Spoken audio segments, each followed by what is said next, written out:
Est-ce que vous partagez ce sentiment-là, quand même, de révolte, ainsi, de la critique? Je pense que oui, je le partage entièrement. Au-delà de ça, je pense aussi que Pascal Léonie Koupaki, dans sa posture, ne pouvait que dire ça. Je suis d'accord. Ne pouvait que dire ça. Parce que vous savez, quand ces personnes s'expriment, ils ont tendance à y mettre un peu de diplomatie, sinon beaucoup trop parfois, pour camoufler certaines imperfections. Donc, pour moi, ça ne m'étonne pas de lui. Maintenant, toute autre personne qui est aussi acteur politique, qui après dit que voilà, ça ne va pas, moi ça me rassure déjà. Ça me rassure déjà, et Pascal Léonie Koupaki, dans sa posture, dans son poste et tout, il a dit ce qu'il pouvait dire. Et ils étaient devant le chef de l'État, il n'allait pas dire des bêtises. Donc, effectivement, moi ça ne m'étonne pas qu'il dise ça, mais je suis complètement d'accord avec Karim quand il dit que ça ne va pas.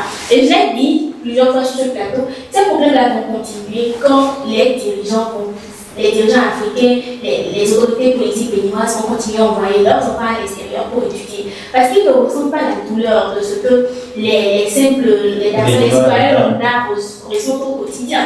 On parle de tout va bien dans le système éducatif béninois, alors que la dernière fois sur ce plateau, on a parlé d'insécurité dans nos écoles par exemple.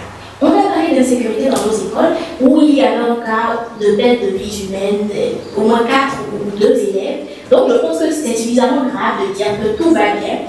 Et je ne peux pas monopoliser la parole, je pense qu'il faut œuvrer davantage pour que ça aille mieux. Maintenant, on passe nos journées à dire quoi faire pour que ça aille mieux. Mais ça ne va pas. Donc je pense que je ne vais pas m'étendre sur le sujet. Mais il faut toujours le dire parce que si nous cessons quand même de le dire, c'est sûr que la situation va dégringoler. Elle sera pire qu'aujourd'hui. Nous ne souhaitons pas. Comment je pense qu'on pense à la formation des enseignants. Qu'on pense à recruter les enseignants. Au-delà même de ces acteurs du système éducatif, il y a également des conditions. Tout à fait. On parle d'infrastructures, des écoles qu'il faut construire. Là, c'est bien le luxe.